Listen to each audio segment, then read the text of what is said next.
Pump it up, pump it up. Trae. Oh, come on, come on. With Trae. Pump it up, pump it up.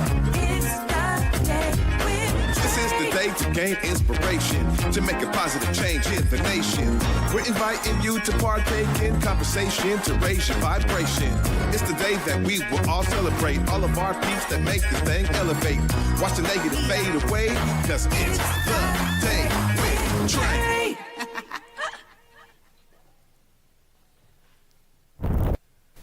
Hey everybody, and welcome to The Day with Trae. I'm your guest host, Deaunte Damper, and happy Friday, y'all.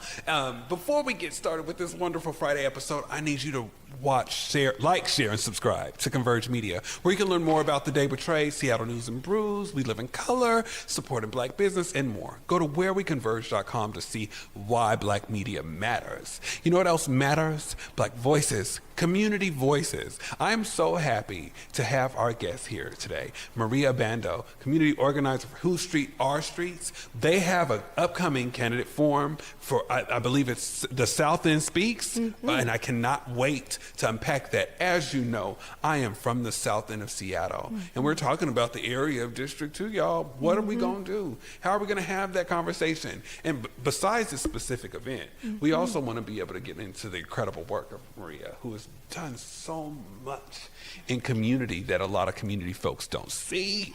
But I appreciate her being a part of that compass. And without further ado, Maria. Oh, that's my song.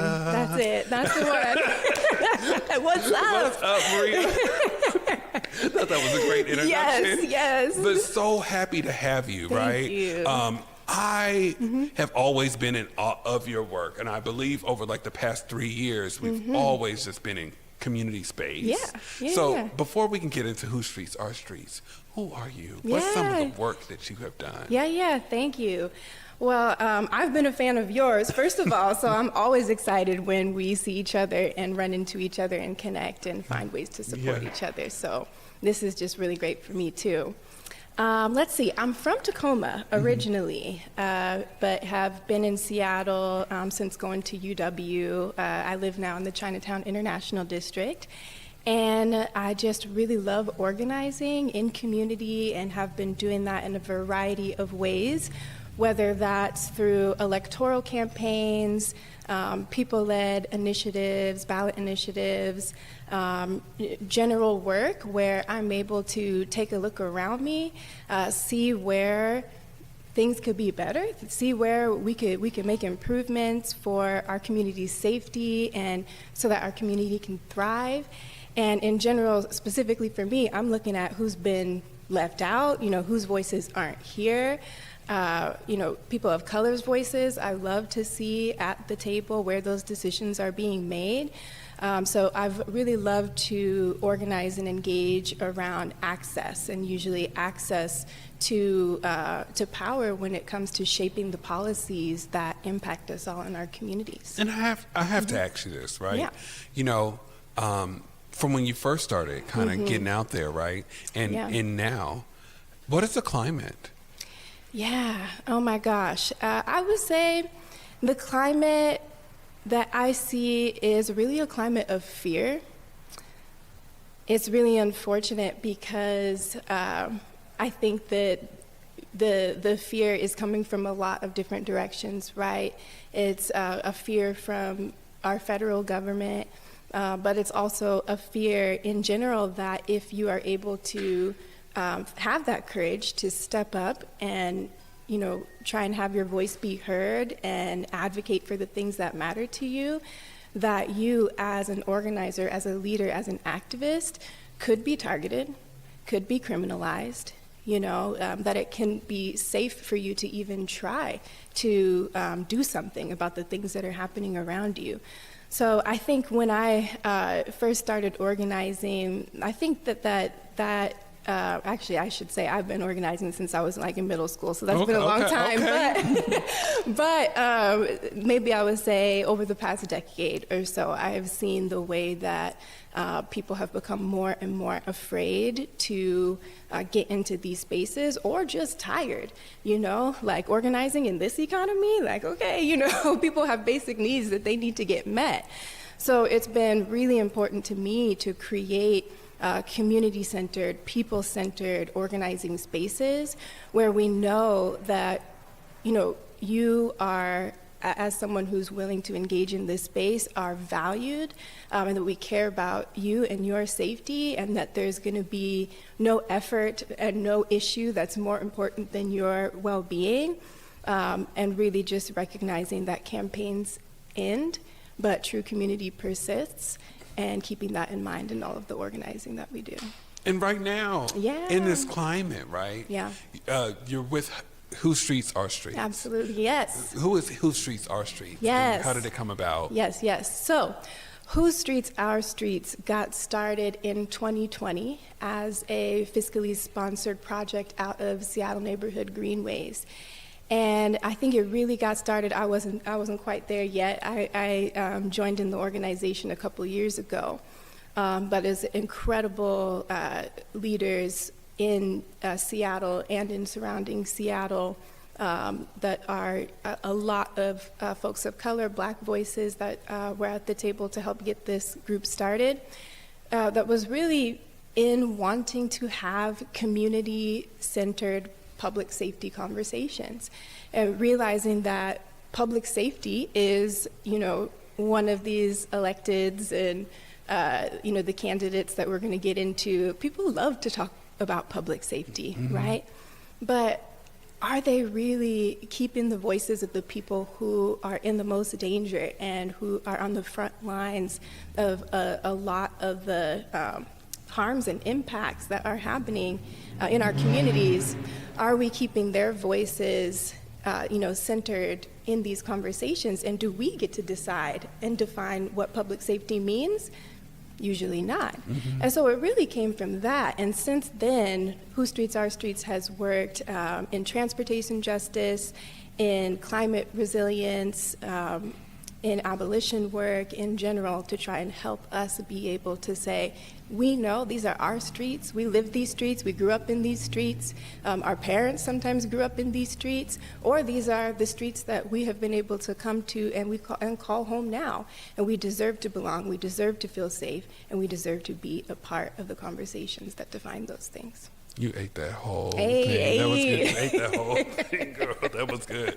But I think about that. Being a person that grew up here, and in District 2. Yes. You are all having a forum. Yes. And I think about, you said public safety. And it sticks out to me because I feel like there's great buzzwords where we can answer those questions, but District 2 needs it the most. Yes. Why did y'all pick District 2? Certainly it is, of course, one of the ones that, is up this cycle. But also this is, of course, a district where the majority of our communities are. And when we're looking at Whose Streets Are Streets has recently been engaging in conversations related to surveillance, District 2 has also been one of the districts that has been in the center of these conversations. So most recently, of course, CCTV, for example, being launched earlier this year in Chinatown International District, right? You're referring to like surveillance, right? Surveillance. Can you Yes, break that thank down you. for Yes, us? yes, absolutely, yes. So CCTV are closed circuit television. These are cameras that City Council and our mayor have voted on to purchase and to put up all around in our communities. SPD would be the ones who would be having access and reviewing this footage. And there have been a lot of conversations. This is not something that is new to us in Seattle. We have had surveillance in Seattle since the 90s.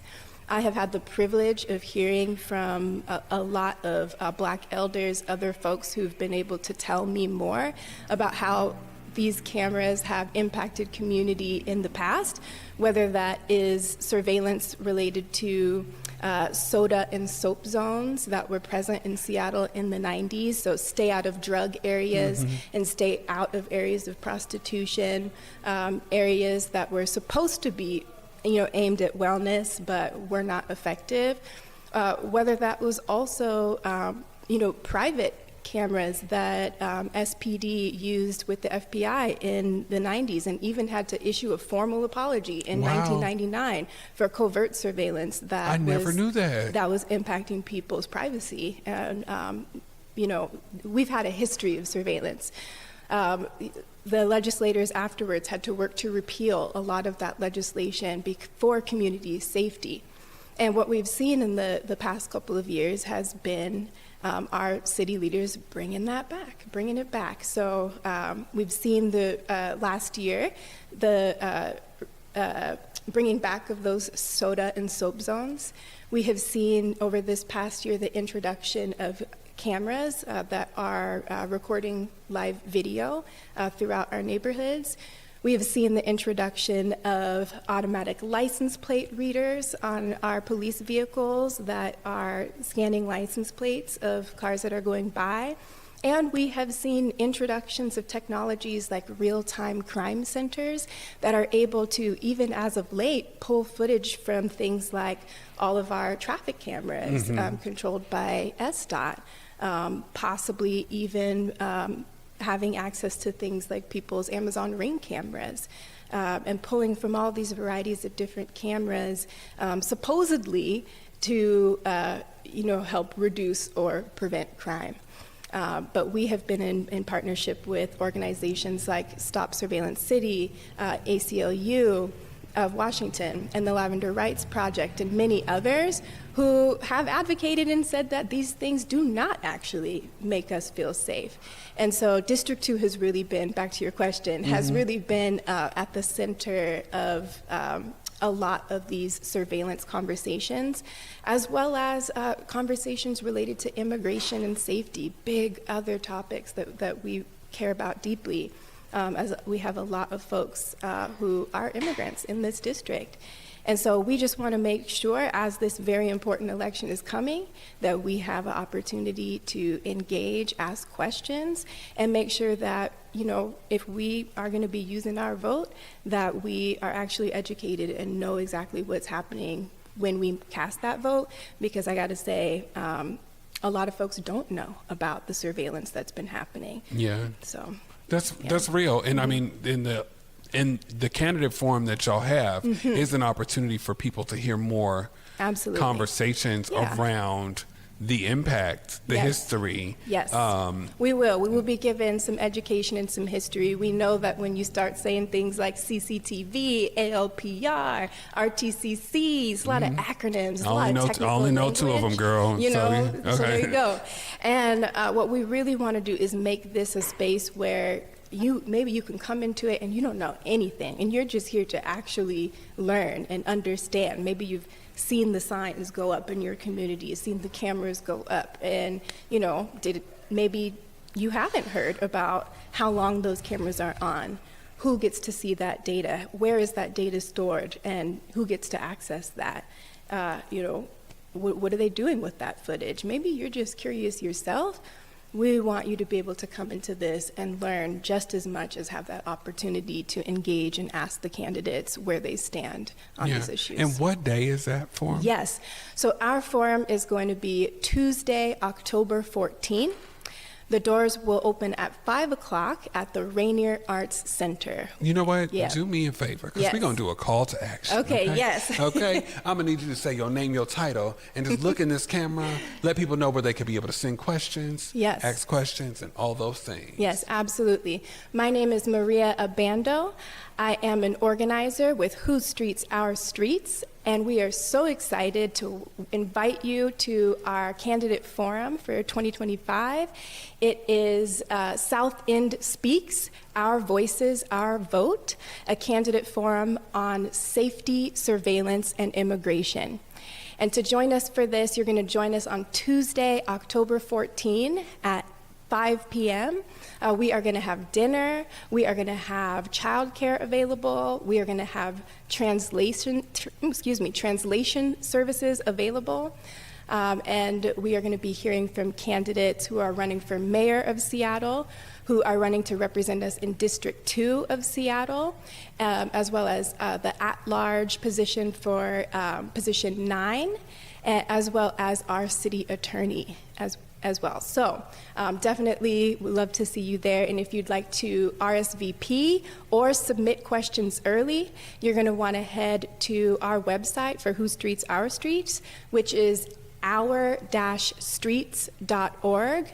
So our-streets.org. You'll find it there and be able to submit your questions. Girl, my question is, how do you be keeping up with these acronyms, honey? Because I'd be ready. I would be like, you know what? Look at the website. Look at the website. We're going to have information up there. I'm grateful because what I'm able to know, my knowledge, it comes from community too, right? This candidate forum is being put on in collaboration with a lot of other South End orgs and orgs who care deeply about these issues. We got, like I said, ACLU of Washington. We got Stop Surveillance City. We've got Puget Sound Sage, Lavender Rights Project, Estelita's Library, Surge Reproductive Justice, Rainier Avenue Committee, One America, a variety, a lot. Yeah. But I love it because it's a community. It's not. This ain't just one off for one organization. This is all the organizations that are really just trying to get the accountability that every district needs. Yeah. So I want to thank you for coming on today. I appreciate you. You already know you're always invited here with Converge. And I, again, want to thank you for all of the work that you have been able to do. Thank you. And I mean, you are doing the work. I mean, I ain't gonna say what I said to you during the break, but I hope I want to continue just to watch you flourish and watch you shine. And if there's any type of message you need to get out here, please come back to the Black Media Matter studio. Oh, absolutely. Absolutely. You're gonna be first on my list. Okay, I appreciate that. And we're gonna take one more break and we'll be back with The Day with Trae. Well, on Fox Face Off, we tell the raw, unadulterated truth. Fox Soul Face Off. We are given the platform here with no fear. Always comes out swinging. We should be saying, hey, stop shooting and killing people. Nothing held back. They wanted black hip-hop moguls and artists to continue the feud. No punches pulled. And neighbors, you interrupt me all the time. Tune into the show where opinions collide. Fox Soul Face Off. New episodes weeknights at 9 or stream anytime on Fox Soul. In Seattle, it's more than just coffee. It's community. At the station, we brew more than just your favorite cup. We brew connection. From Beacon Hill to Columbia City, we're a space for artists, activists, and everyone in between. A place to gather, create, and simply be. Whether you need a quiet place to work, a lively spot to meet friends, or just a moment to unwind, find your place at the station. More than coffee, it's home. Visit us in Beacon Hill or Columbia City. The Station, where community happens. Working with Deaunte has been totally different than working with a traditional bank. They're real, and they meet you right where you stand. I was recently funded, and that money has just changed the trajectory of what we're able to do and our output. This has been just more than just funding or a one-on-one connect. It's been an opportunity for us to really grow and connect and build roots within the community. As a small business owner, you need to put your faith into the right people, and they seem like good people to put your faith into. I mean, welcome back, everybody. I mean, wow, I have to thank Maria for coming in here today. I mean, we're talking about a candidate forum, October 14th, 5 p.m. at the Rainier Arts Center. And did you hear the collective of organizations that are gathering together?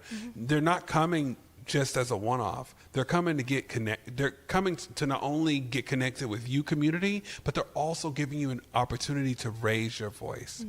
You know, I was thinking, as she was even saying this, I was thinking about the Black National Anthem of lifting every voice and sing. That is not just a song. It is also a call to action to fight. And that means that in this time, with all of the policies that are coming out, with the world being in chaos, we need to lift every voice in this space. So I'm so proud of Who Streets Are Streets and all the other organizations that are gathering at Rainier Arts Center October 14th at 5 p.m. Make sure that you tap in. Look them up on Instagram. And above all else, that's right before the ballots drop too. And your choice, your vote, and above all else, your voice. Happy Friday, everybody. Have a blessed weekend, everybody. Walk with love, everybody. And thank you for joining The Day with Trae. Have a great weekend.